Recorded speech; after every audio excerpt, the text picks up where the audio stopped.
Sorotan lainnya, Saudara, polisi masih mengidentifikasi rekaman CCTV di sekitar pos landasan udara Halim Perdana Kusuma, tempat ditemukannya anak perwira menengah TNI yang tewas terbakar.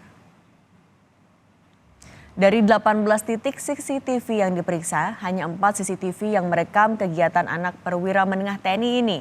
Dalam rekaman CCTV, polisi hanya menemukan korban naik sepeda seorang diri menuju pos landasan udara.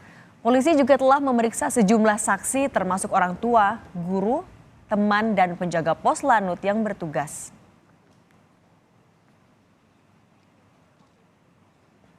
Telah dilakukan juga dari 18 titik yang diidentifikasi yang kemarin kami sudah sampaikan pada saat doorstop yang lalu di sekitar TKP. Ternyata hasil analisa